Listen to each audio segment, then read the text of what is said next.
What's up, sports freaks, and what's going on? This is Double R Ricky Rodriguez coming to you on behalf of all sports media team with Triple B 2.0, episode number 11. Our title this week is a super opportunity. And put two and two together, guys. We all know what happened last week, and we all know what's coming this week, and that's why it's called super opportunity, right, Gilbert? We got Gilbert A. Placencio down there nodding his head. What's up, Gilbert? Doing good, man. How you doing today, Ricky? Hanging in there, brother. It's been a really good day. It's been a crazy day in baseball. We'll get into that in a minute. Also got my dude George. Yeah, it's gonna be nuts. Got my dude George Ochola hanging out in the corner. What's up, George? Hey, what's going on, guys? How you guys doing? Bro, having a good one. Like I said, craziness in baseball. I'm pumped for Sunday. I'm still coming down from my high from the Royal Rumble. You know, it was an awesome week in sports, and there's so much more to come, gentlemen. So let's do this. Rocky All Ricky. right. What's up? Yeah, let's do it. Oh, I got plenty of Ricky rants coming this week. So, George, get ready. Get ready. So, gentlemen, all right. I'm going to get this out of the way now. Right off the bat, we got a death. I'm so sorry. Horrible way to start.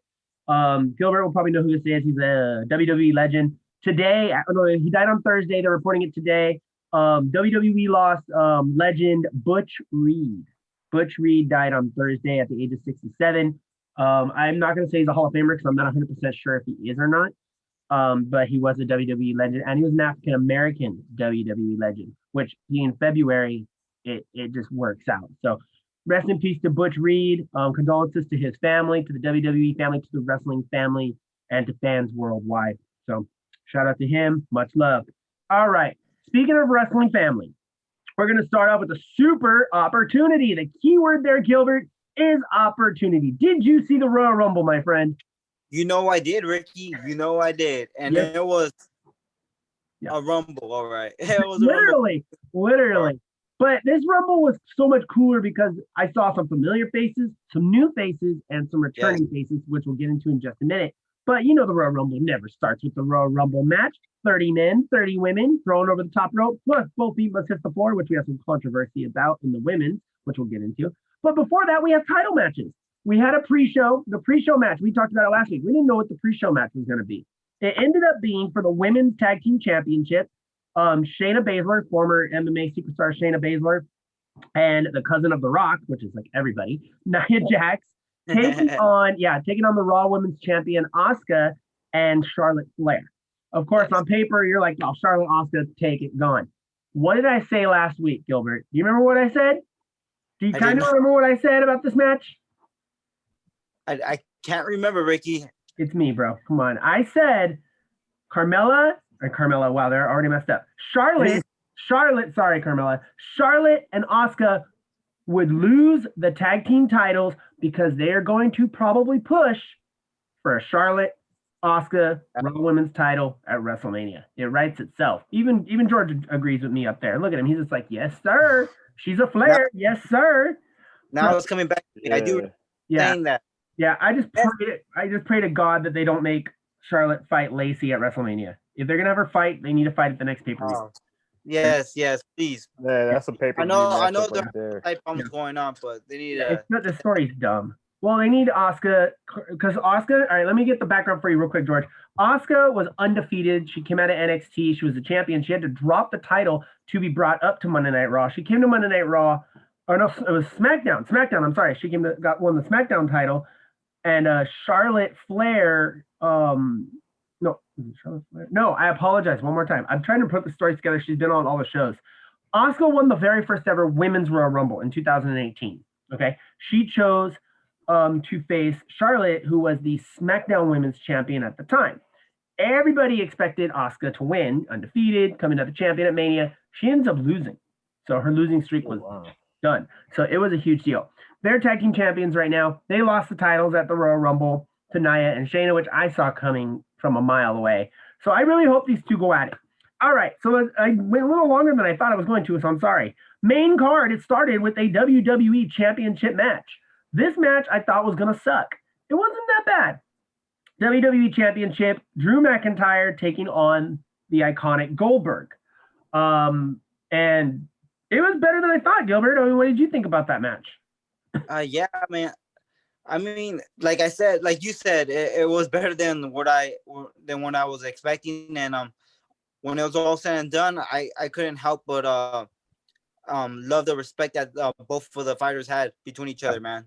Yeah, George. So what's going on is apparently Drew McIntyre has been smack talking legends, which I don't believe at all.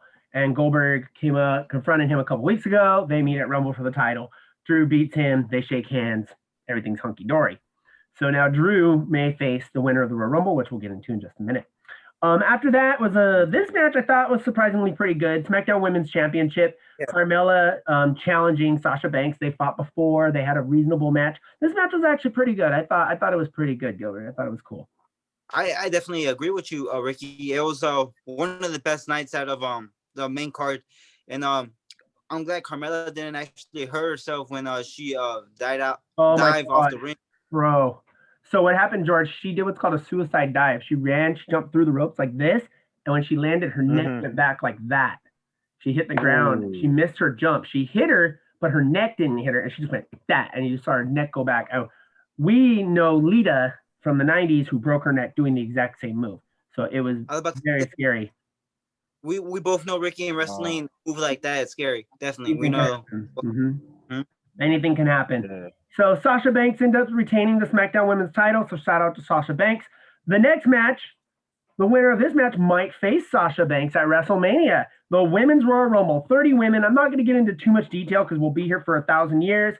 But in a nutshell, it was a really good match. There was a little controversy because it came down to Rhea Ripley and Bianca Belair at the end. They both fly over the rope. It was like the year 2000 all over again when The Rock and Big Show flipped over, both of their feet hit, and then they slid back in the ring. This happened again. They both flipped over. It looked like Rhea's feet did not hit, but Bianca's did, but she pulled it up really quick. They didn't catch it. Bianca ends up winning the Royal Rumble, which I called. I just want to tell everybody that I called it. Bianca is going to WrestleMania, and more than likely, my guess is she's going to face Sasha Banks, which I would love to see those two talented, awesome superstars go at it for the SmackDown Women's title at WrestleMania. Sasha Banks and Bianca Belair. What do you think about that? Oh, definitely. Yeah. Go ahead, George. No, you could go ahead. You could go ahead. Oh, most definitely it's gonna happen. I believe so, and it's gonna be a hell of a match to see both of them going at it. They're both so talented, is what I love. After that was the last man standing match for the Universal Championship. Roman Reigns against Kevin Owens. Obviously, this was going to happen. We all knew Roman Reigns was going to win somehow. He's the heel. Owens the big baby face. Owens gets him to the ground. This was a very violent match, by the way. They were getting hit by cameras. They were getting hit by stanchions. They were flying through tables.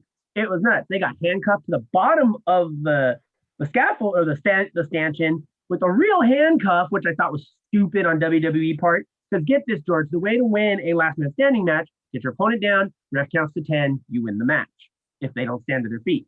Well, Owens cuffs Roman Reigns to the bottom of like a camera well or something like that. And with a real handcuff, real keys, Paul Heyman, his manager, comes out at like the count of like 5. The ref's like 6, 7. You could see him slowing down because he's like, oh crap, what's going on? And then he just stopped. I was like, bro, what's going on right now? You know? So in a nutshell, Paul Heyman couldn't get the damn key into the cuff. They finally get the cuff off after like a count of 20, which means Owens should be the Universal Champion right now. Obviously, he didn't. Owens didn't win. Roman Reigns is still your Universal Champion. And like I said, I honestly don't know who Roman Reigns is going to face at WrestleMania. There's so many people that could choose him. And maybe The Rock will return at the Rumble. Who knows? With that said, 30-man main event, Royal Rumble. Bro, it was awesome. There was a lot of cool returns. Gilbert, you want to talk about some of those returns that came? Yeah, man. Oh, one of the returns that definitely caught me off guard was Carlito, dude. Puerto Rico represent. Woo! All right, go ahead. I heard his music and I was like, oh, that takes me back to my childhood. Yeah. But this guy looks in shape, dude. And he made his return. Yeah. Definitely made a lot of Hurricane. Hurricane was there. There's a bunch of Kane made a return. That was cool. But honestly, I owe somebody an apology. I owe two people an apology. I owe Beth Phoenix an apology. Sorry, Beth Phoenix. And I owe Adam Copeland, the Rated R superstar. I owe Edge an apology because I said last week, guys, he's got number 2. He's not going to win. Edge went from the number 1 entry all the way to the end and won the freaking Royal Rumble. Edge is going to WrestleMania. I don't know who he's going to face.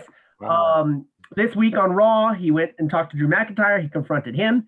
Went to NXT on Wednesday. He was smack talking with Balor, which I would love to see a Finn Balor Edge main event of WrestleMania. That would be awesome. But there's also Roman Reigns, spear versus spear. So WrestleMania is going to be pretty epic this year, gentlemen, and I can't wait to see where it goes. Definitely. And he still has his ties with Randy Orton. They had a match on Monday, but I don't know if Randy Orton's gonna let that go yet. Yeah, so we'll see. And there's still one more pay-per-view before Mania, so we'll see where that goes.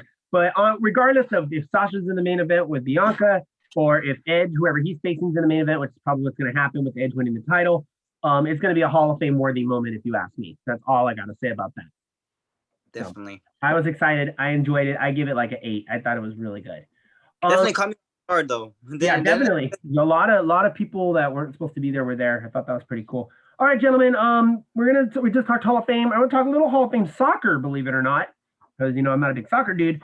But there's 2 huge names that are on this year's list for possible Hall of Fame candidates. Even if you don't watch soccer, you know who these people are. There's like 30 names, mind you, okay? But the 2 that really stood out to me were Hope Solo, U.S. Olympian Hope Solo, and some guy named David Beckham. Yeah. So, I don't know. Guy from England who came over and like kicked everybody's ass, That's all. Just David Beckham. Married a Spice Girl. Just David Beckham. So yeah. Hey man, that's not Ricky's rants. That's Rowdy Ricky. No, I love David Beckham, bro. That's why I'm joking. I know. I love David Beckham. That when he came, he said something dude named David Beckham as if you don't even know him. Well, didn't I do that with Mike Trout a couple weeks ago, and I freaking wear Angel Stadium 12 years now, So that was funny. Yeah, okay, I do remember that. So yeah, so those are your 2, and I think both of them will get in with no problem. And we'll see. We're gonna have a lot more Hall of Fame talk in this show, gentlemen, for many sports, including the one I'm gonna talk about literally right now. We're gonna hop into the boxing ring.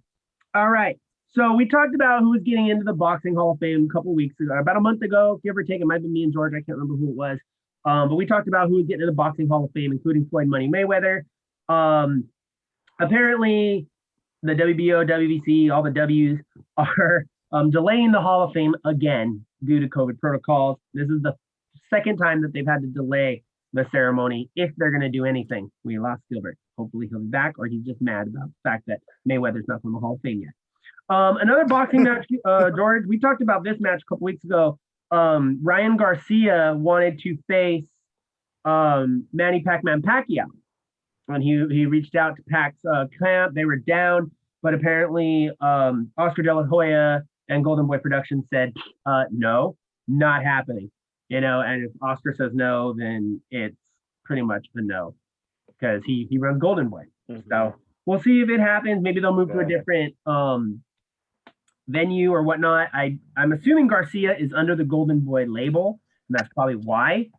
Gilbert, we were just saying that the Garcia Pacquiao fight is off as of now because of Oscar De La Hoya saying no and Golden Boy Productions saying not happening. So it is what it is.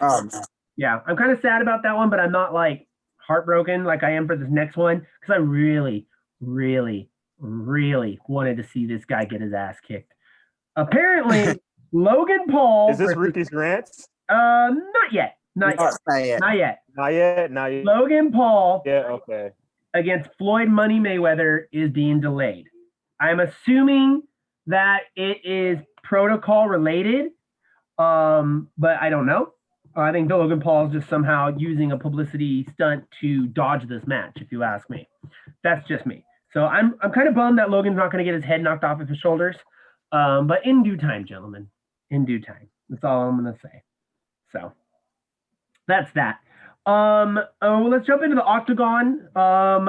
We got another big match where nobody's dodging anybody. Donald Cowboy Cerrone will be taking on a well-known fighter in Diego Sanchez. That's going to be taking place on May 8th. Okay.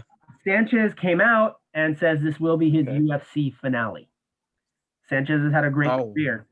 He has had a very great MMA career. And he says he's probably stepping away after the May 8th fight. So shout out to Diego Sanchez. Nice. Here's another fight we were talking about last week that we want to see happen. Dustin Poirier is still calling out Khabib. He wants the lightweight title, the BMF title. I can't remember. I think it's the BMF title. And he wants Khabib. Dana keeps saying no. I don't know why Dana's saying no. This is money right here. He can bank off of this fight. So I don't know why Dana's taking so long. I don't even know if this is going to happen. I personally think Dana is just dodging the whole situation, and he still wants either Conor Khabib or Poirier Conor 3. That's personally what I think. What do you guys think? What do you think, George? Man.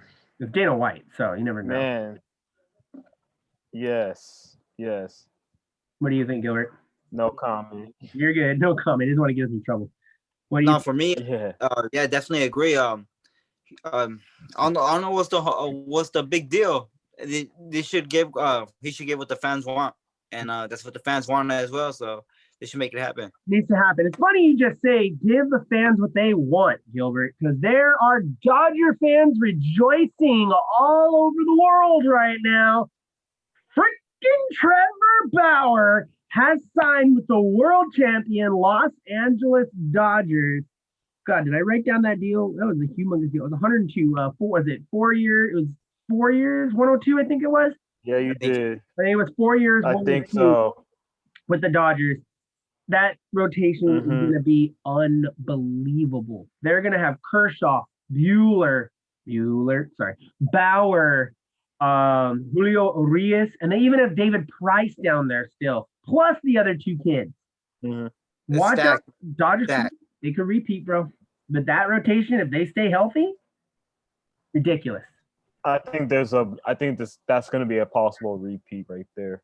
Oh, I'll make a lot of people happy down here. Not in this area, but you know what I'm talking about. A lot of competition out. A lot of teams that stacked up this year.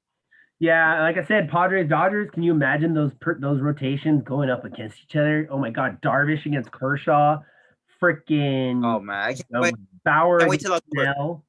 Oh man, it'll be epic. It'll be freaking epic. It's kind of funny. People are like, "Oh, why Bauer go to the Dodgers? He's taking an easy way out with the Dodgers." You know what? Trevor Bauer is a California boy. We talked about this for months now. Me, George, me, and Gilbert, everybody. He is a California boy. He went to UCLA. He played at UCLA. He did his thing. Even when he played with Arizona, he was only one state over. And then it would have been nice if he would have gone to the other LA team. Yeah. It's not gonna. The Angels. They got the playoff pedigree right now. He wanted to come home. So we'll get into what the Angels got in just a minute, but we could have got Bauer. Our thing is we usually don't offer the years. That's the problem. I think ever since we did the Hamilton thing, we're like afraid to like give anybody a gigantic deal. Obviously, except Mike Trout. He's the greatest. That definitely backfired on us. Definitely backfired on us. Yeah, I did. But even like CJ Wilson, Pujols not as much. Pujols has made some history. He's done a lot for the team, and he could probably be like a hitting coach down the line. But yeah, this was big. This was big because we're just talking 2 days ago. Mets are going to get him. He's going to the Mets. He's going to New York. Watch out for the Mets. Bam, Dodgers come out of nowhere.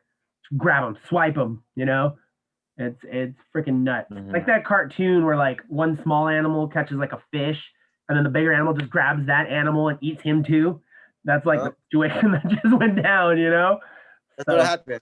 Yeah, but the Mets aren't crying, dude. The Mets got a pretty good team right now. They got Lindor, they got Carrasco, they got Syndergaard, they got DeGrom, they got Yeah, the NLS is gonna be dangerous this year, bro. They got teams. The AL East, or NL East, yeah, they are. The Braves are gonna be good. Braves made a big deal. We'll talk about that in a minute. Before we do that, we got to give love to our Angels. Got to do both teams. The Angels trade a player to be named later for former All-Star World Series champion and Joe Madden guy Dexter Fowler. I I like it too. We need a leadoff hitter. I think we need to move David Fletcher to the 2 spot, and we can make Dexter Fowler a leadoff hitter. He's left-handed. He's got speed, and it's going to be a killer outfield.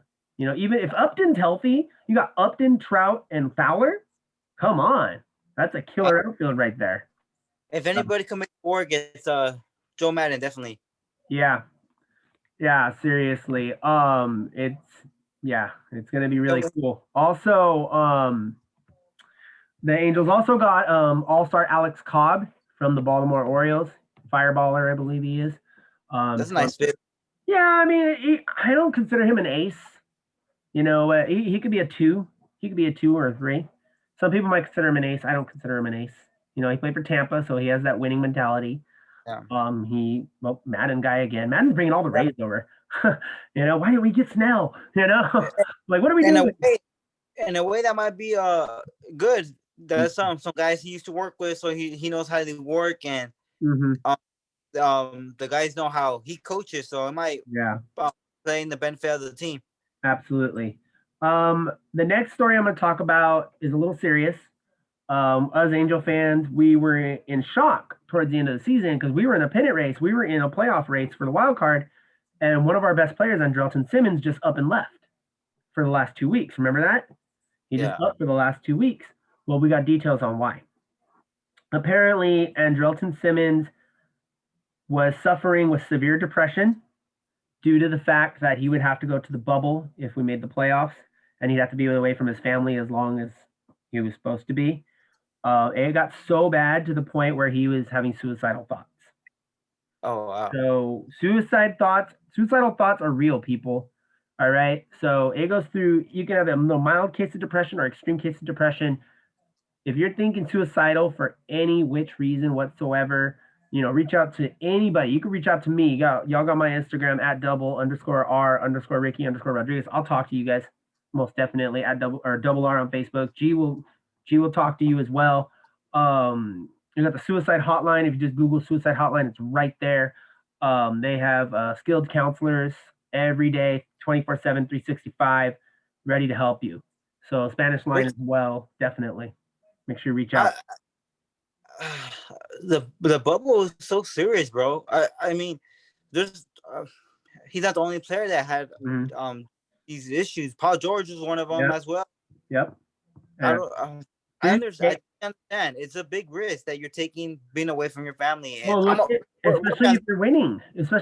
Look at how long the Lakers were gone and Miami were gone.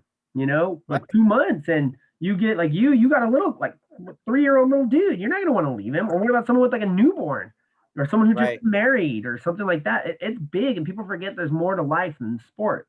It's very hard to believe, but it's the truth.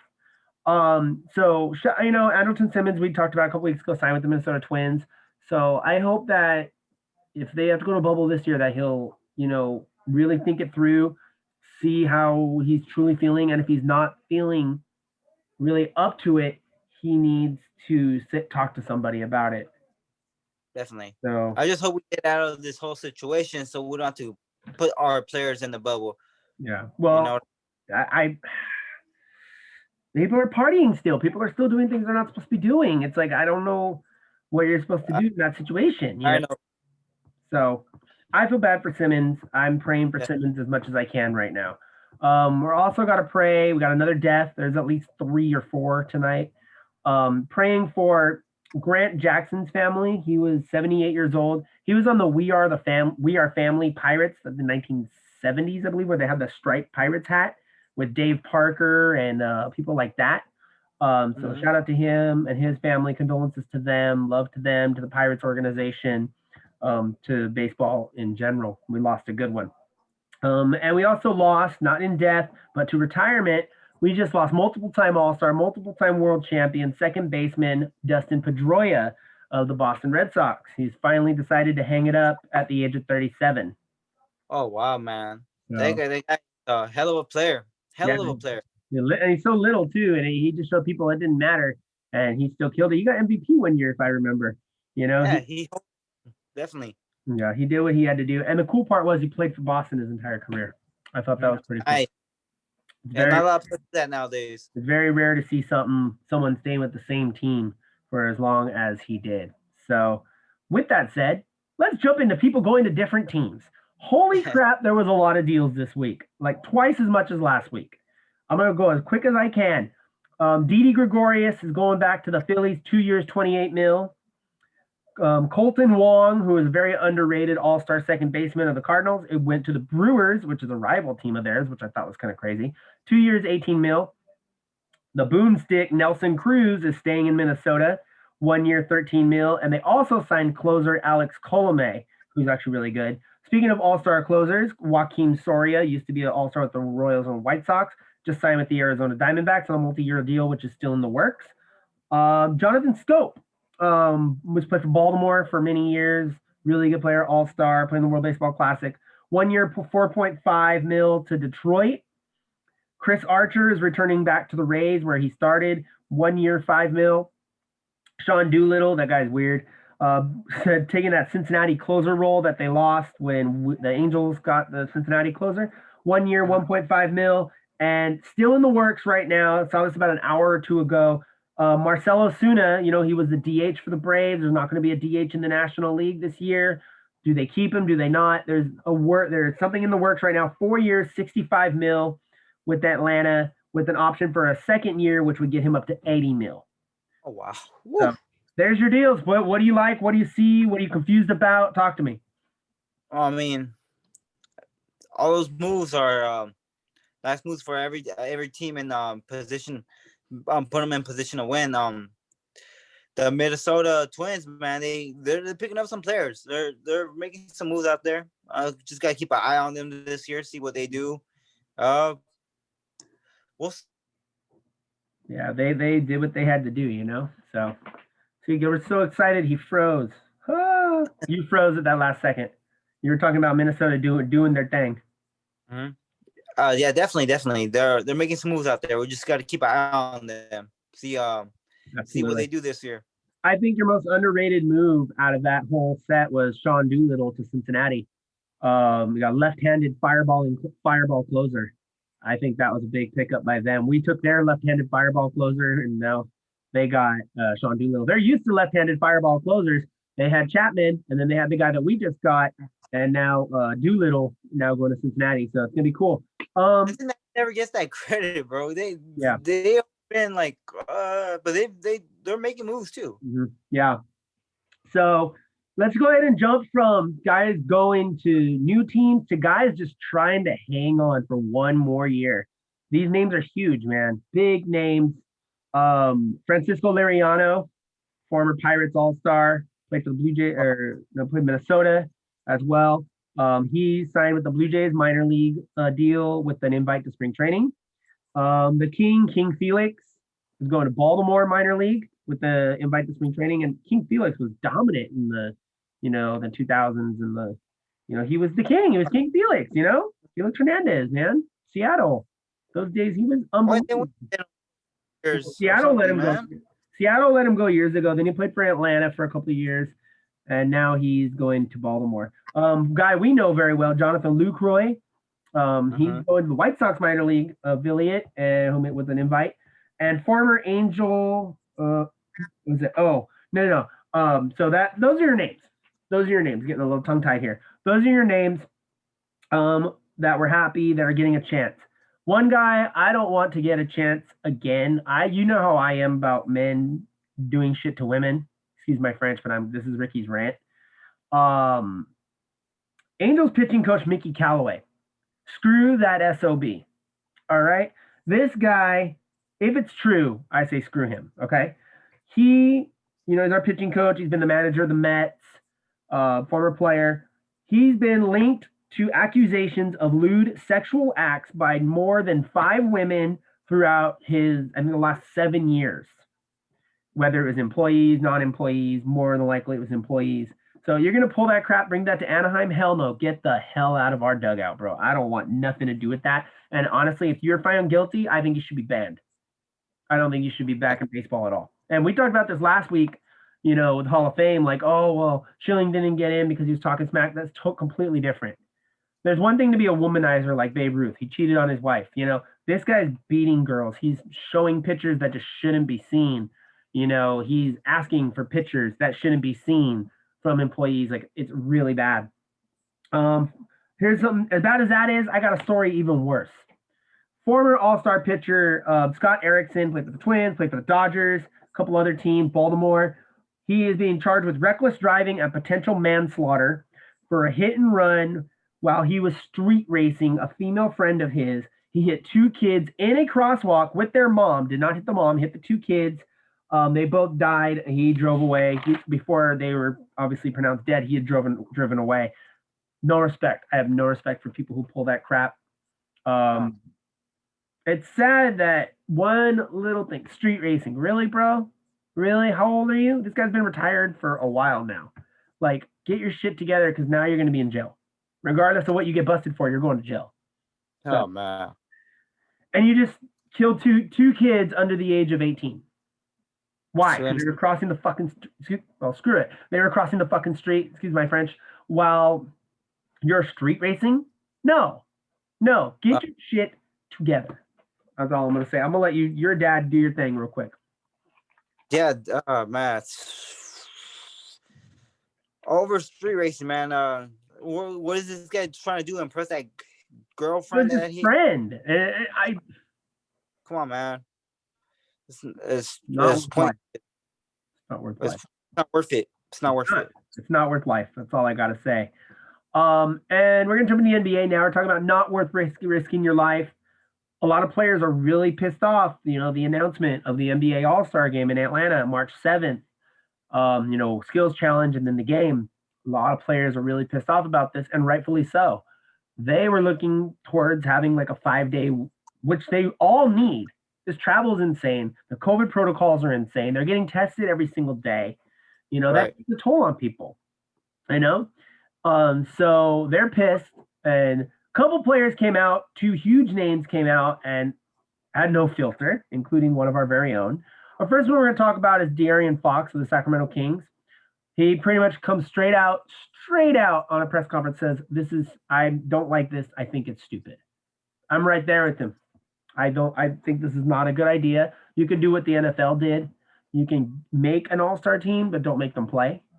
You could do it virtual in a video game like NFL did. Yeah, it's cheesy, but it's something. And let the players play the game like they did in the NFL, which we'll talk about. Something like that. But it's just, you're risking lives again. 5 extra days where they could be with their families. 5 extra days where they could be resting. 5 extra days where they're not exposed to the outside world of, well, obviously Atlanta, Georgia. I think it's a horrible idea. I don't know what to say about this. For me, it's mixed emotions. I understand where players come from. They want to be with their families. But at the same time, 5 days is better than 15 days. 5 days is better than being in the bubble for 2 months, And it's just a hard situation overall because as a player, I understand that you want to play and ball out, and especially in the All-Star game, man. There's so much. I would imagine it's so much fun playing in one of those games, or even performing in a slam dunk competition or the other events that they have. So yeah, it goes both ways. Absolutely. Looks like we got George back. George had to go deal with some family stuff. Are we back now, George? We're good? Oh, we lost George. George is trying to get unmuted here. Yeah, hello. Sorry, guys. No, you're all good. Some stuff I had to take care of. Family first. I want you to jump on. I got to step out for a second. I'm going to let you jump on. We're talking about NBA having the All-Star game during a freaking pandemic, and that De'Aaron Fox is pissed, and LeBron James comes out and says, I'm exhausted. I'll be there physically, but not mentally. This is a slap in the face. I want you and Gilbert go and just talk for a second about how you feel about this. Do you think we should do it? Should we not do it? And what the hell the NBA is thinking. I'll be right back. All right, cool. All right, so about my reaction towards this is, it's cool to have like an all-star game, but like the thing is, the all-star game, like that's something where like you have a lot of people and a lot of fans come in to like watch everything, because what makes the event is having a lot of people there, as well as like the players there trying to like, showcase their talent, because that's NBA's biggest event. So because there's COVID protocols and everything, like I don't think it'll be that enjoyable because they're gonna have an event with no fans, which doesn't to me really make a lot of. That's the whole reason to be there. I see what LeBron James is talking about. Exactly. So I see the reason why LeBron James said it's a slap in the face because how are we supposed to have this if we're going to have no fans? And then for him, like not having that much, not having that break that he needs for him to like, you know, conserve his energy for the second half of the season. So I think that's what he was worried about because Lakers, they only have like 7 days off. So that's not really enough time for the champs to like rest, especially when LeBron James is in his 18th year. Exactly. So that's what I felt about it. So And I'm siding with LeBron on this one. Absolutely. No, I agree too. And Gilbert was agreeing also. Like you're putting these guys in danger again. It's real. It's different. Hey, this is for the championship. It's 5 games. You're done. Blah blah blah. No, we're gonna play an exhibition game with all our superstars so we can make money. But you're gonna put you mean Atlanta for 3 days or whatever it is. No, why? There's no fans. You know, it's stupid. And like I told Gilbert, they could do like video game style, or they could just make the team make an announcement on ESPN or NBA or ABC or whatever. Make the announcement, give the guys the recognition, and that's it. And then let them have their 5 days off and come back to the season. Like they do with the whole all first team, all second team. Do something like that for the All-Star game. Or do like the NFL did, a virtual video game and let the players play. There's plenty of young guys that would definitely want to play. You know, that's what they do at the NFL. Of course, especially like guys. Yeah, exactly. Especially like guys like Trey Young. Yeah. Guys like Karis LeVert or like some of the young guys, even LaMelo Ball to play like a 2K type of game. Yeah, just so absolutely. Like, it makes everything effective because I think that would be a great substitute for the NBA players. No, I agree 1,000,000,000%. So that's one of my rants. Go ahead, Gilbert. You had something. That's totally different, and I think fans will be more interested in watching that than maybe watching the game with no fans at all. So yeah, and they can even stream it on like any social media platforms, Facebook, Twitter, whatever. You know, they can stream. It's so much they can do. It's all about money. Let's be real. It's all about money. Definitely, it's all about freaking money. Because it's just weird how like having like an All-Star game with no fans and let alone with no celebrities. Exactly. There's no other way to put it. It's stupid and they shouldn't do it. With that said, though, gentlemen, you obviously take a guess who's leading the 2 top in the votes. George, go for it. Who's your top 2 leading in the All-Star votes without looking? Did you hear me? Oh, say that again. Sorry. I said who the top 2 that are leading in the All-Star votes right now. Who do you think they are? Like in the West side or the East side? It's both. There's just top 2 right now in vote. Isn't it LeBron James and Kevin Durant? I don't know. Good job. That's why you're a basketball guy. You can go. Yes, LeBron James and Kevin Durant are leading in the votes, but it's so funny because LeBron doesn't even want to be there, and I don't blame him. I don't blame him. That's stupid. He made more history this week though, so let's give a little love to LeBron.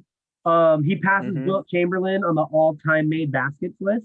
So shout out to him for that. Check this out. We're talking about the bubble a little bit. It seems like Grandpa Popovich is going to take Team USA to Vegas before the Olympics. Maybe I think like a week before, give or take, towards when the NBA finals are going on.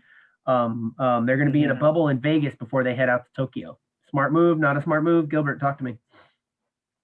I don't know.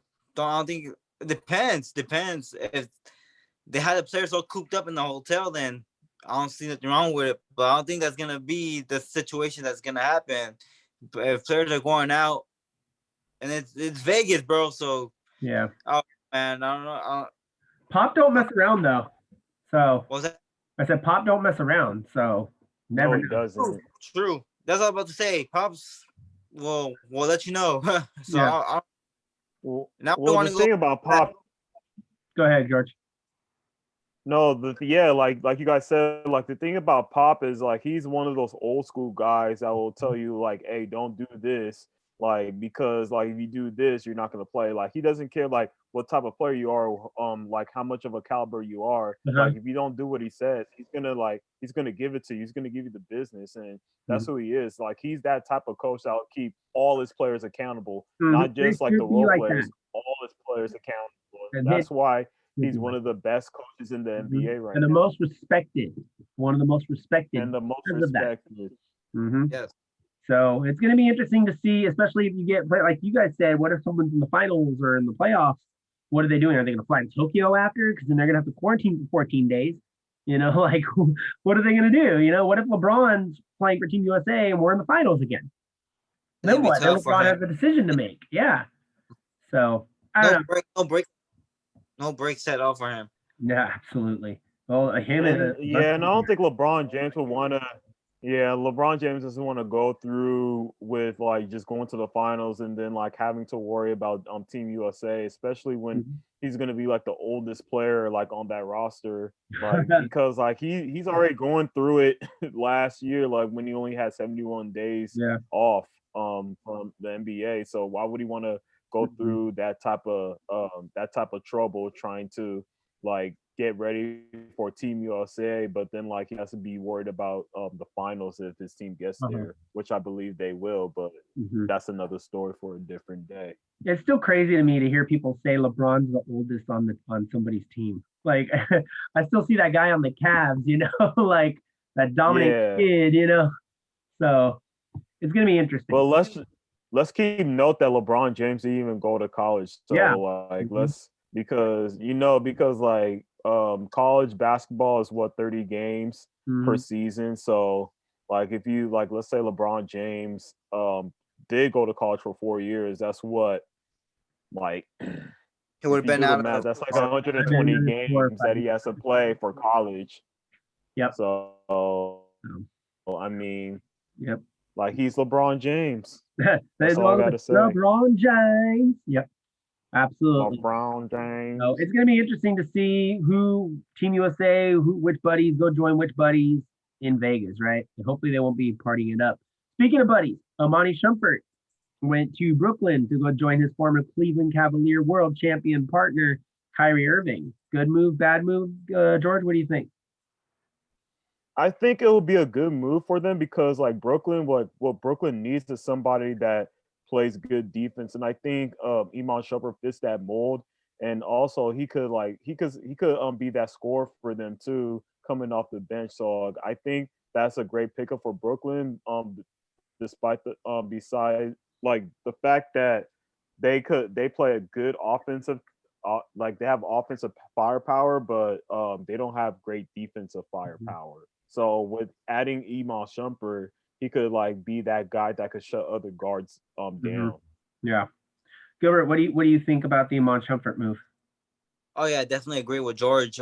He's gonna bring some needed depth that the Nets need because after that big trade they made, they were left with not much. So he's gonna fill in some gaps and hopefully he can hold it down.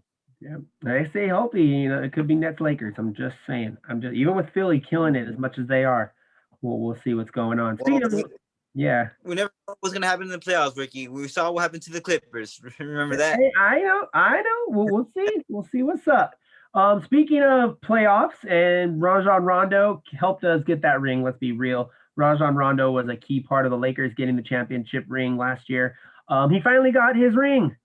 The Lakers played the Hawks this week, and Rondo finally got his ring. He got to see his buddies again. No hugs, which sucks, but he got to see his buddies once again. I believe the Lakers won that game, but it was a really good game between the Hawks and the Lakers. Yes, they did. That was a very. Oh shoot! I have something to say about that game. Go ahead. You guys, did you see that game? Go ahead. Yeah. Courtside Karen. Courtside Karen. All right. This wouldn't be a Ricky's rant because I'd be laughing. So George, talk about Courtside Karen. Man, so I guess like Courtside Karen's husband, I guess like the Karen like has some type of crush on LeBron, supposedly. I guess that's what I've been hearing. Okay. So like then like her husband saw that then he started like mouthing off to LeBron James. I guess like she was trying to play it off as if that she was a victim, saying like, "Hey, don't talk to my husband like that." Yeah. And then he called, and then like LeBron James called like Karen the B word. So like then like long story short, she got ejected. I saw that. And then she put it on her Instagram. Did you see her Instagram post? Dude, like after that, she got like at least like 50,000 followers. Of course. It's all about publicity. So clearly she was doing all this with the clout, bro. She knew what she was doing. Yeah, she knew what she was doing. So you know, it's funny LeBron though. James said his piece, they said their piece. So it's funny though, because LeBron was laughing about it. He's like, as bad as it was, I miss it. I love when that happens. You know, bro. I had to like watch that. I had to watch that clip like a good like 10 times just to figure out what was going on. It's funny. I can't wait for crowds to come back and have these fun situations. That's what I get paid for, you know, at Angel Stadium. We've seen some gnarly stuff, you know. Players are thinking the same thing. So, I don't know. I don't think they should have kicked her out. Unless because when they're an usher, there's certain... No, they shouldn't kick her out. Yeah, they shouldn't have kicked her out. They could have given her a warning. They could have moved her, you know, because they don't have an open seat anywhere or anything. They could have moved her. As an usher, there's certain trigger words. If they use a trigger word, then they're gone, you know? It's totally different. But I don't know what the rules were there. So, courtside Karen, you're famous. Congratulations to you. But you know what else is famous, which is really cool, is March Madness. We already expressed how much we love March Madness. It's on its way. A couple weeks, gentlemen. It's going to be here. Let's start with the men. I got not one, but two. No, wait. Not one, but two. This one goes down here. Sorry. Two upsets. As Eastern Carolina, unranked Eastern Carolina, defeated number 5 Houston, and St. John's defeated number 3 Villanova. Any surprises there, Gilbert? Can you run that back for me one more time, Ricky? Sorry. No, sir, I will not. I'm just kidding. Eastern Carolina, unranked, defeated number 5 Houston, and unranked St. John defeated number 3 Villanova. Oh man! Wow! That's a hell of a upset right there, man. Yeah, it's freaking banana freaking sandwich. That's all I got to say about that one. But you know what's crazy is we talked about this last week when a team lost and didn't move in the rankings. Houston got defeated, didn't go anywhere. Freaking Nova got defeated, didn't go anywhere. I hate that. It annoys me, right? Football, they would have dropped like 12 spots. Yeah. So, unless you guys have any other college stories, I can jump into the ranks. Otherwise, unless you guys got something, you can shoot it my way right now. No, get to those ranks. All right, here's the men's ranks. I want to get to the ranks and Ricky's rants. Those are coming. We already had one. Stupid ass Mickey Callaway. Anyway, ranks. Now I'll tell you about it later, George. Okay. Number 5 is Houston. Number 4 is Michigan. Number 3 is Nova. Number 2 Baylor, and number 1 Gonzaga. Any surprises? Gonzaga's not going nowhere, bro. We talked about this already. Not going anywhere. The ladies though, had some upsets. They had two big upsets. Which what the hell? I'll get into it right now. Number 4, North Carolina State defeated number 1 Louisville, which is crazy. And again, Louisville didn't move. What the hell? Just saying. Also, Washington State ladies defeated the number 5 UCLA Bruins. That kind of sucks. And guess what? UCLA didn't move either. What the hell, NCAA? What are we doing with our lives, George? Why? Why aren't these teams getting moved if they're losing? It doesn't make sense. I really don't know. It doesn't really make sense to me either. I guess my reaction towards this is I think it's just the team. It's just like certain players that they like that they want to keep their ranks up, you know, just to make NCAA interesting. So I think it's like a money thing where it's like they want to keep NCAA relevant, you know what I mean, with like just certain teams, like just not dropping down on the ranks. That's my guess about this. Gilbert, what do you think about that? I don't know what they're doing, man. I mean, I know when the team loses, they're supposed to go down on the ranks, but They do that everywhere, man, and they're not doing it here. I don't understand. And me being the team that beat this, if I was a team that beat that team and they don't go down in the ranks, I would be mad because we're winning games over here, and these guys ain't going nowhere in the ranks. So Yeah. come on. And You know then what the I mean? fact that I'll be one of those players that'll just keep it real. Like that team should be going down the ranks. We beat them fair and square. Yeah. Like I don't care how much I get fined. I'm just letting my presence know, saying like, yo, like those players need to get in the ranks. And I'll be telling the whole media straight up, like if they don't move the ranks and they move our team, oh, there's gonna be some serious problems. There's gonna be some Ricky's rant you issues think, I'm gonna have well, to that rant's coming proactive. right now.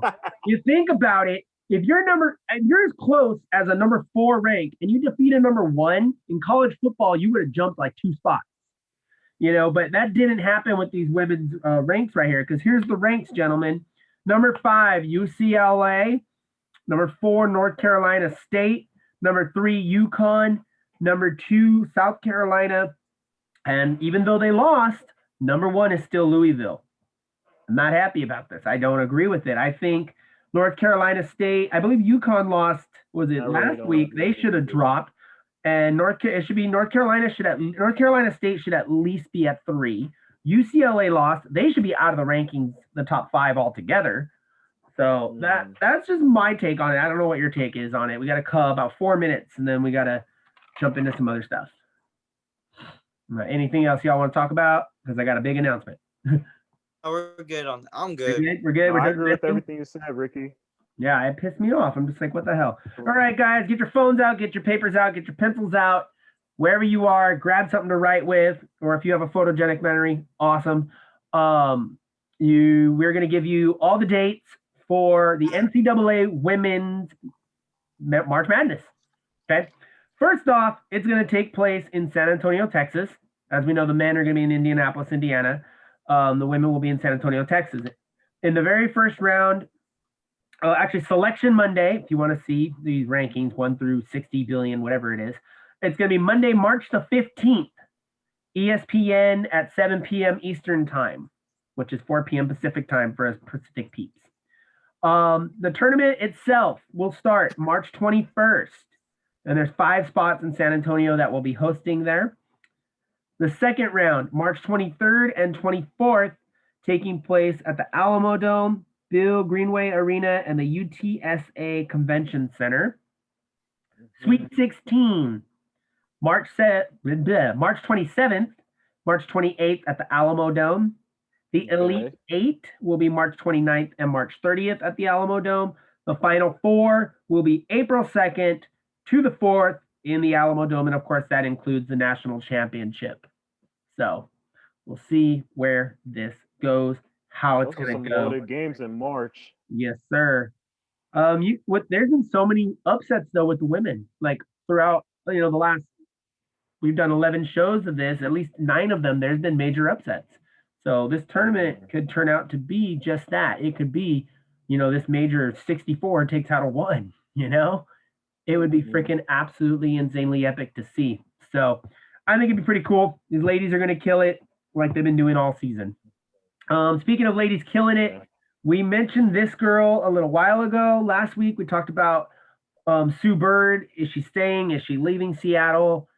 It's kind of confusing. You got to understand the salary cap. You can only give out, George, you kind of probably know it more than I do. But what's going on? Sue Bird says she wants to come back to the champs, to the Seattle Storm, but she wants to wait for the salary cap to peak, if that makes sense. She wants to make more money, which I totally get. She's a really good player. She deserves it. So we'll see what happens. What?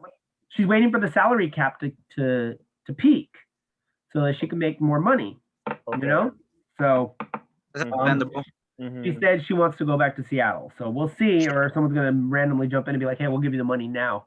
Come to us, We'll see what happens with that.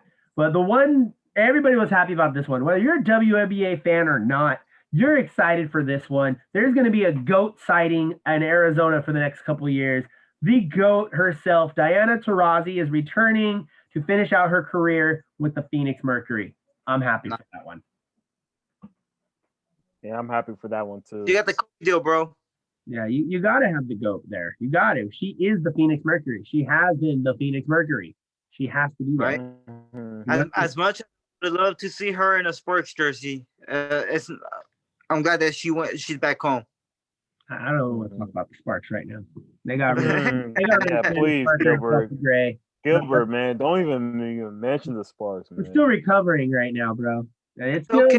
Off season's still not over. I don't even know if I want to go to another Sparks game. It hurts. Candace is going. Yeah, I don't know who I'm gonna want to see. I'm not. George, it could be worse than the Clippers, George. It could be as bad as the Clippers, George. It's not that bad, George. At least we have something under our belt. Oh yeah. Facts. Clippers don't have nothing. So it's just speaking like a true champ, something Clipper guys. fans don't know as a fan, okay, as a fan, it still hurts when one of your favorites up and goes. Candace had a good reason.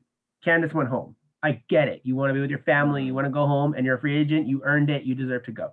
But Chelsea Gray left too, and now who else is going to go? It's scary, and I don't want it to happen. I don't want anybody else going anywhere. Speaking of going somewhere, we talked about the Olympics is now opened up again, apparently. Tokyo has decided to take massive precautions to have the Olympics, which is cool. So we'll talk about that in just a minute. Before that, we do want to give another condolence to the family of Diane Durham. She was the very first African-American Olympic gymnast. I think that's pretty freaking cool, bro. And she died young, man. She was 52. So of an undisclosed illness. I don't know exactly what it is, but it's still pretty sad to die that young and be that historical. Gilbert, you had jumped off. Diana Durham, first African-American Olympic gymnast, died at the age of 52. Oh, man. So, and being February, being Black History Month, it's crazy. We lost so many. We lost someone on the Grant Jackson. We lost Grant Jackson on the Pirates. And we lost Butch Reed, all African American this week. How ironic is that? Her, Diana Durham, Butch Reed, and Grant Jackson, all African American superstars. Wow. Died during Black History Month. The timing is just so odd. Yeah, it's crazy. I got a question for you guys. Have you guys ever seen an Olympic softball game? Have you ever seen an Olympic softball game? Not that I recall. No. Wait. What? You kind of cut off, Ricky. Have you ever seen an Olympic softball game? No, I haven't. Okay, so with that said, they're very exciting. Okay, their superstar pitcher obviously used to be Jenny Finch until she retired, and then they had this other girl with her who's still playing, left-handed fireballer. She's known for the rise ball. If you know softball, they have a pitch called the rise ball, and it's literally kind of like a slider that goes down, but instead it goes up. It's freaking nuts to see. You have to see a rise ball. Kat Osterman. Kat Osterman's a fireballing left-handed Olympic multi-time medalist. I think it was even called World Series also. Age 37, after the Olympics, she's calling it quits.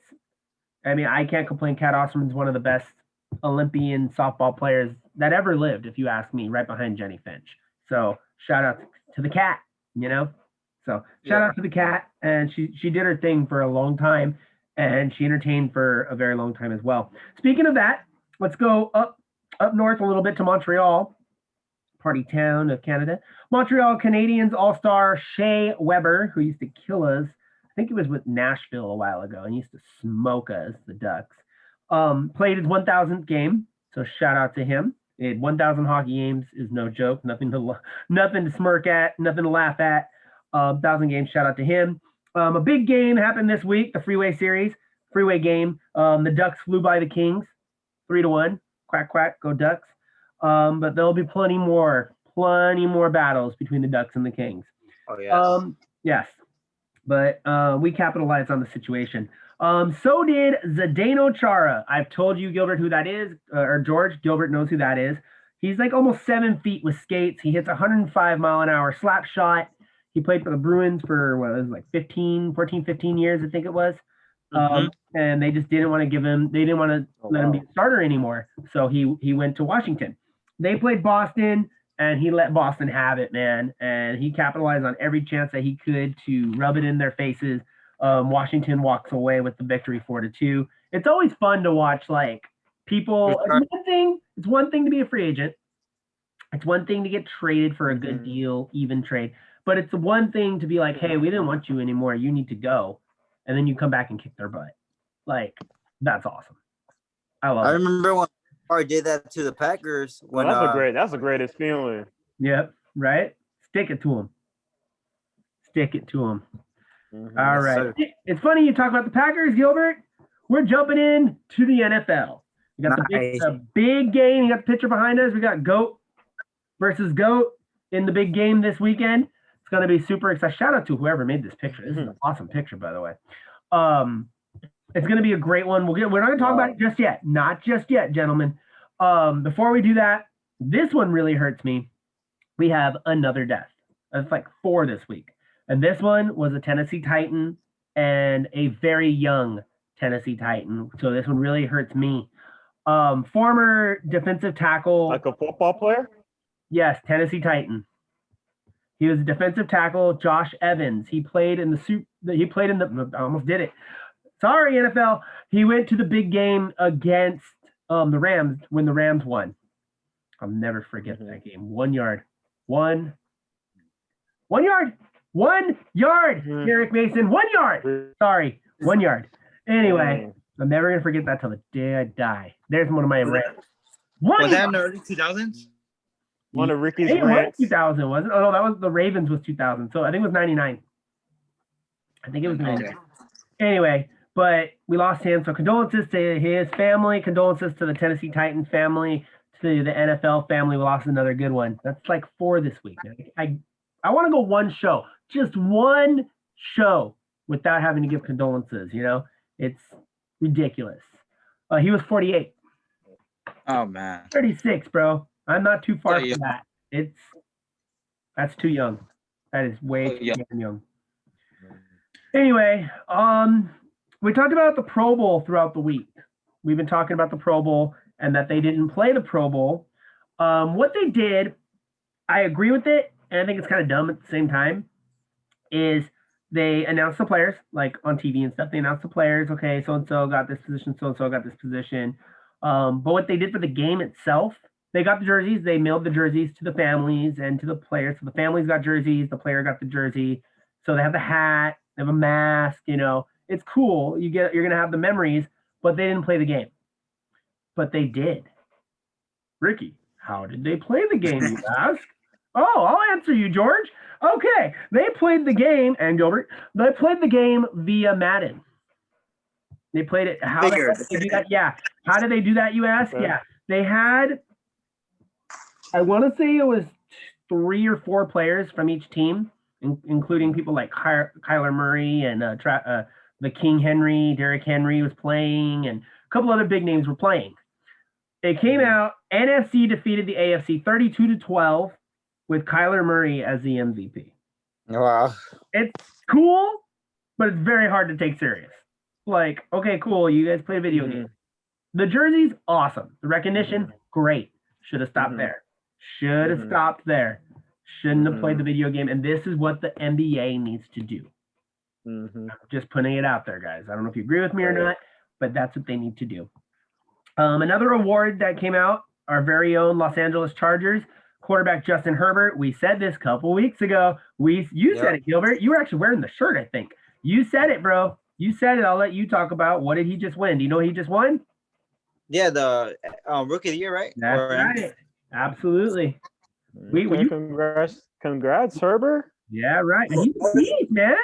Much deserved. He definitely performed out there this year, even though they lost in close games. But he definitely performed well. His fault. That wasn't his fault. Yeah. You know, he needs help. People need to step up and help him out. So shout out to Justin Herbert, Rookie of the Year 2021. As we get more awards that are coming out, we will announce them on this show as well. Speaking of LA, huge deal went down. I don't know what I think I was almost asleep when I heard this deal. The Los Angeles Rams traded Jared Goff to the Detroit Lions for Matthew Stafford. I believe the Lions got a 3rd round pick this year, a 1st round, and a 1st round for the next 2 years. along with Jared Goff, which is funny because Jared Goff felt like this was coming. He kind of mentioned it that it wasn't something didn't feel right, and then when they put Wofford in there for the playoffs, and then he got hurt. Go figure. That's another slap in the face of Goff because Goff came in, did his thing, and won the first game. You know, and now he's gonna be traded to Detroit, which means he'll get the playing time. But isn't if I'm not mistaken, isn't Jared Goff like a California boy or a West Coast boy? Yeah, I believe so. Yes, he is. Oh. Yes, he is. He can't. In my opinion, I think the Lions won this deal, man. I believe. I'm on the flip side, bro. I think the Rams got the better deal. You know, Stafford's still beasting, dude. He's just on a team that's not doing good. Well, Stafford is the what's called. I believe he only made it in the playoffs not that much, and they look what he had. successful. He didn't have anything. He had no support. Bro. He had no You're support. right. He had no You're support. right. I'm gonna ask George. Okay, Yeah, so we're having a debate. That's one of our first ones in a long time. Gilbert says the Lions got the better end of the deal. I say the Rams got the better end of the deal because Stafford is beasting, and he's like, well, the Lions didn't make the playoffs. And I'm like, yeah, because the Lions don't have shit. They have no help for Stafford. They're not going to have no help for freaking Goff either. What do you think, George? All right. Well, sorry, Gilbert. I'm gonna have to side with Ricky on this one because Matthew Stafford, he's like a more back than get Jared Goff. Like, let me tell you why. Jared Goff, like the past few games, he's been dumping because like he hasn't made like the best plays that Rams wanted him to do, and then like the reason why Rams won those games is because of their defense. Like, let's not forget about that. Like, it was the offense that was struggling. So with that, like Matt Stafford, the reason why his team is losing down in Detroit is they don't have a great defense. They really don't, and they don't have they don't really have like that good of wide receivers down there. So that's where they're struggling. So like I think, and then that's why Matt Stafford wanted to request a trade or something, or he wanted to move on with the Lions because like he knows that team is not going nowhere. So what Rams did was they traded his money away because that was a waste of money. Like what was it, like $20 million that he got paid Jared Goff. So they wanted to like throw that away to bring in Matt Stafford. So with that said, like I think Rams are going to be a better team going to next year. So I wouldn't be surprised if they could go all the way to the Super Bowl, let alone like I wouldn't be surprised if they make it to. I wouldn't be surprised if they make it to the Super Bowl. That's what I'm trying to say. All right, I kind of agree to disagree. You know, I think we overpaid for Goff big time when they did overpay for Goff. And then what's crazy about that was the worst thing about all that was in the past, Jared Goff, they drafted him number 1, but he didn't even start. So I mean, that was just kind of like sus for me, if you ask me. Yeah. I totally agree. I agree. Sorry, I said it's all good. It's all good. Check this. Okay.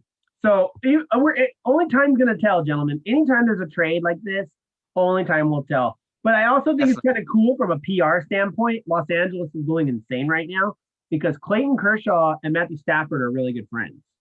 So that's like a Sprite commercial waiting to happen. Oh yeah, that's like In and Out commercial waiting to happen. You know, a Subway commercial waiting to happen. You know, just an I Love LA commercial just waiting to happen. Something, you know. That's a commercial in the making right there. There you go. And they're cool buddies.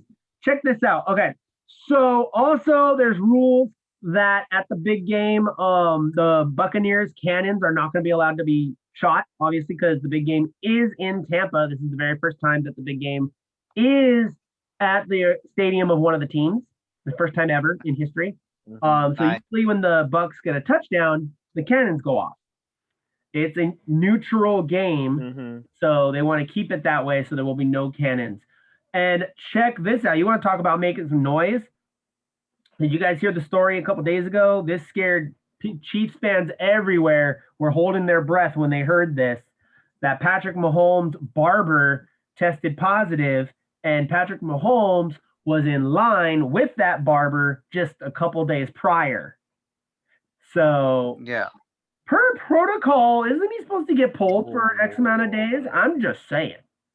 I think the NFL is going to kind of sweep this one under the rug. Just saying.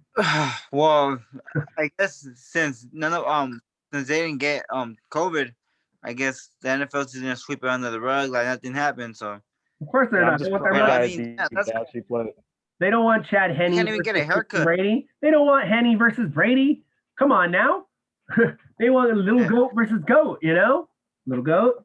Yeah, that's a matchup we've been looking for. Yeah. So because then, like, if Mahomes doesn't play, then that's a shoo-in for Brady to like get his seventh big game win. Big game win. Yeah, he's gonna get that ring. I personally, when I read it, I was like, oh my god. I was like, oh my god, they're shaking. They're going nuts right now. There's no way they're gonna pull him. So, all right, gentlemen, before we like totally screw ourselves over here, big game, 3:30 p.m. Pacific time, Raymond James Stadium, also the home of WrestleMania. They're getting everything this year. Sorry, Raymond James Stadium, Tampa Bay, Florida. It's the future GOAT versus the current GOAT, legend versus defending champion. Gentlemen, I'm going to let you know who I got, and then I'm going to come to you. I got the Chiefs by 3, 30-27. What do you got, George? He's got a text message. That's what he's got. Okay, what do you got, Gilbert? Sorry. You're good. You got Gilbert. Go ahead, George. Well, yeah, we're good. Go ahead, Gilbert. You go first. Oh, you know me. I'm definitely going with the Chiefs. I'm picking the youngin, the future of the NFL, and I'm picking 27-24. 27-24. All right. Jeez. All right, George. What do you think and why? Who's taking the ring? Man, I mean, well, these are two quarterbacks, so like it's gonna be a big game, like that's for sure. But I'm gonna be on the side of my homeboy because I'm always going for the underdog. So okay, which is funny. So I picked the Chiefs to win, and my score will probably be like, because this is gonna be a high scoring game. I think I want to say. I said 30-27. 40? No. 30-27. I say 28-25. What did you say? 35? What? 35-28. Kansas City? Kansas City. All right, guys. So we got a straight sweep for we're going to have back-to-back champions according to All Sports Media team. Well, I kind of I took Brady last week or 2 weeks ago. But before that, I wrote him off and we saw how that worked out. Anyway, all three of us say I know, Ricky, I know what you feel about Tom Brady. I know what you feel about Tom Brady. He's your boy, and you just voted against him. So what do you got to say about yourself? Well, I think I forgot. I was hurt when he went to another team. I was hurt when he went on another team. So you know what? So let's just clarify, I'm always going to go for the okay, I've been there. So let's clarify. When Eddie George left the Titans, went to the Cowboys, I had a choice to make. Sorry, Gilbert. I stayed with the Titans. The better choice if you ask me. Anyway, you say you're a Brady fan. You say you're a Pats fan. What is above what, sir? Brady? Yeah, I was about to ask. Are you still a Patriots fan? I'm more of a Pats fan over. I am a Patriots fan, but you know, like we just got like a lot of things that we have to clean up in our organization. But because like LA teams came back, like I'm also a Rams fan too, so I have to go with like a LA team as well. But I'm still a Pats fan. But when Brady left, I mean, I don't know. It was just shocking to me. Yeah. Well, that's all I gotta say. They told him to go because they had they had people coming up at the time. I don't got a problem with that because I'm a Cowboys fan, but I go for the Chargers now too. So I mean, because they're in LA, you know. I used to mess around with them in San Diego too. So yeah, because like the thing was like around that time when I was a Patriots fan, there was really no LA team because Chargers is the closest LA team, but they played in San Diego. Yeah. So because of that, like, what other team should I go for? You're good. Raiders. I go for a Tennessee Raiders. team, so you're good. You're good. It's all good. Well, gentlemen, we've been early. That never happens. Okay, I got to recap then. All right. So we got, in a nutshell, Chiefs are repeating. The future GOAT's walking away with the ring. State Farm's going to make a lot more money because of it. They would have made double money if Rodgers would have got in, but he didn't. So Mahomes over Brady. I think Brady retires, win or lose. What do you think? This is my last Coach question. Don, I'm pretty sure Coach Don is happy. Coach Don is happy that Aaron Rodgers didn't make the Super Bowl. Oh, yeah, he's a Bears fan. Duh, Bears. Yep. What do you think, Gilbert? Is Brady win or lose? Is Brady walking? Because he only signed a 1-year deal with Tampa, right?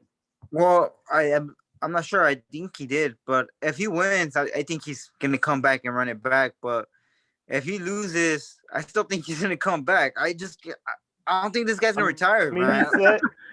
He said he wants to play until at least 45. 45. He's 42, isn't he?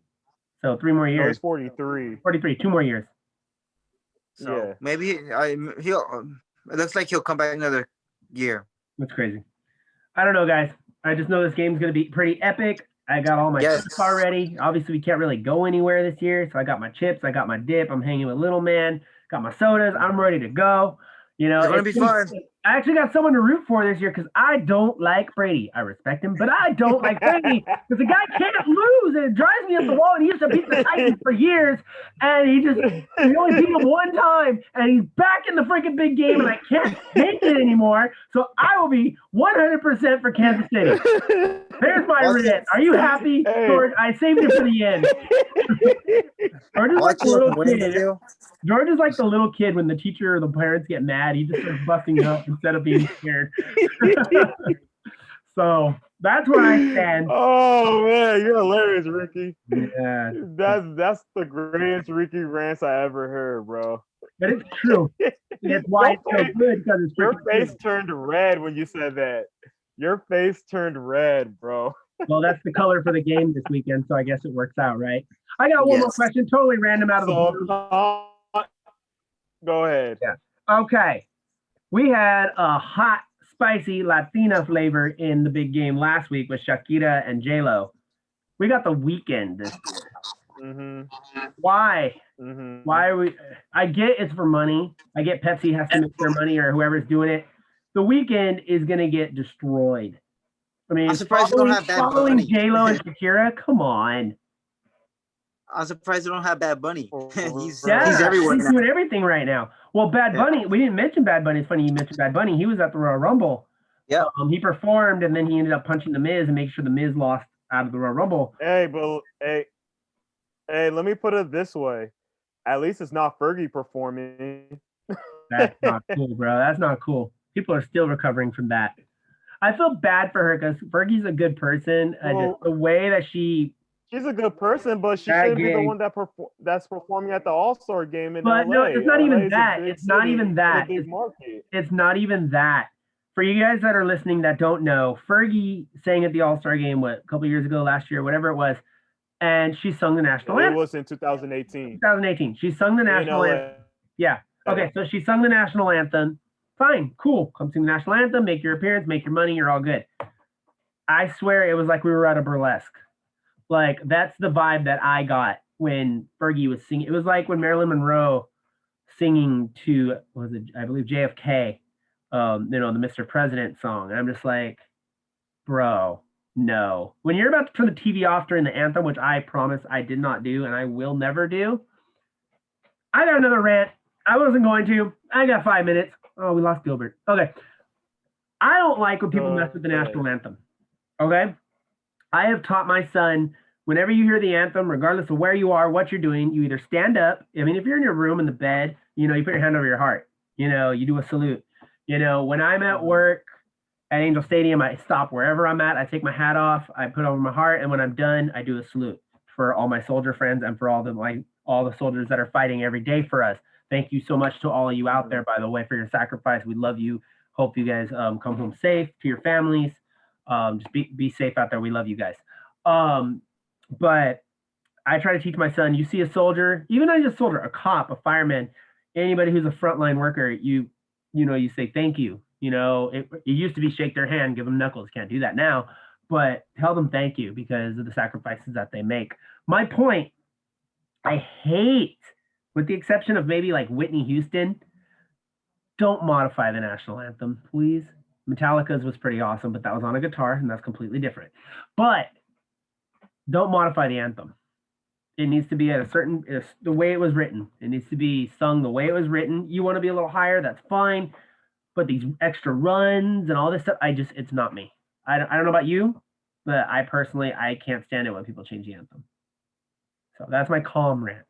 Yeah, I can't. Yeah, because I get what you're saying because there's a respect factor. Despite the fact that, like you said, like there are soldiers that fight for us every single day, put their lives on the line for us to be safe as American citizens. So like I get what you're saying, and yeah, like that's why like I didn't like the way she executed on how she was gonna sing it because like I felt like she could have done better. But I think like it sounded like she wanted to switch something up last minute, and that's how like it came out like when she sang the national anthem at Staples Center. So yeah, but I couldn't believe it. It is what it is. But yeah, it's funny we're talking about this like 3 years later. But my thing was, it sounded like a burlesque. It sounded like she was seducing the players, And I'm nothing against Fergie. I absolutely love Fergie. Yeah. But or this goes for any singer. There's lots of No, singers. Fergie's cool. It's just that she. Yeah. I mean, Fergie's cool, but like she just wasn't like the right person to perform that national anthem. That's all I'm saying. They could have like picked somebody else. Well, and it's LA too, so LA is a big market entertainment that people want to see. They're expecting the best. Yeah, I'm not saying Fergie's average. I'm just saying she just wasn't the right person. Yeah, no, I agree, and it's funny that we're ending a sports show talking about the Weeknd. I don't. After the amazing performance that Shakira and J-Lo had last year, there's no way he's gonna touch it. I mean, I don't know what he's allowed to do. Can't have that many dancers. You can't have that many people. It's going to be very interesting to see where they go. And honestly, this game in general is just going to be really good. It's going to be, I think it's going to be eye popping. I think Mahomes is going to do some pretty crazy stuff. Brady's going to do some crazy stuff. You got the two best tight ends. You got Kelsey against Gronk. Like, I'm excited, bro. There's no other way to put it. I'm excited for this one. So yeah, and then at the end of the day, people are just flipping up their TVs just to see the game, not to actually see the halftime too, but more of the game than the halftime show. It's gonna be a good game though. I like it when the matchups are gonna be good. I'm really excited for this matchup. So I'm pretty much done, unless you got something else from any other sport, anything that came to your head, breaking news that you saw that I don't. Other than that, we're good. I don't have to shimmy. No. Sweet. So with that said, conspicuous by his absence, Gilbert A. plus Asensio went to go do daddy duties. I got George Orchola hanging out on the side over there with me, even though he had family stuff to do. He came back because he's awesome like that. I'm Double R Ricky Rodriguez on behalf of All Sports Media. We want to thank you so much for tuning in to Triple B 2.0 episode 11, a super opportunity.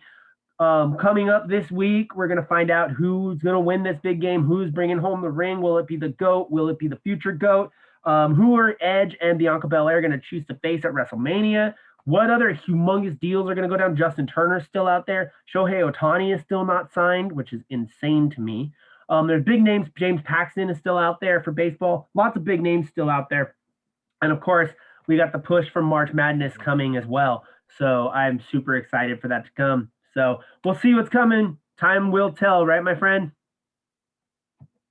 So excited that he froze. Yeah. There you are. Okay. So I'm excited. I hope you're excited. 100%. 100%. Yes, sir. We're losing George slowly. He looks. Your picture's frozen on a sad face, which I think is hilarious because you're talking about something happy. Oh, there you are. You're back. You're kind of back. God, I love technology. Oh God, I love technology. Anyway, so thank you again to my partner George Ochola. We'll check you guys next week. Again, you can check out this show every Saturday, 5 p.m., youtube.com. All Sports Media Team. Again, check that out. Also, check out our Double Dribble show this week at 3 p.m. You already probably saw it, and every week at 3 p.m. If you didn't see it yet, we had an interview with Fatima Amen Ra, one of the better interviews we've had. It was very heartfelt interview, so make sure to check that out. 3 p.m. YouTube.com, All Sports Media Team, and check this one out, 5 p.m. All Sports Media Team on YouTube. You guys have an amazing weekend. Enjoy the game. Be safe with your family, and also remember, whether you're trying to score in life or climb the ladder of success, always reach for the title. We're out of here, George. Peace out. All right, peace.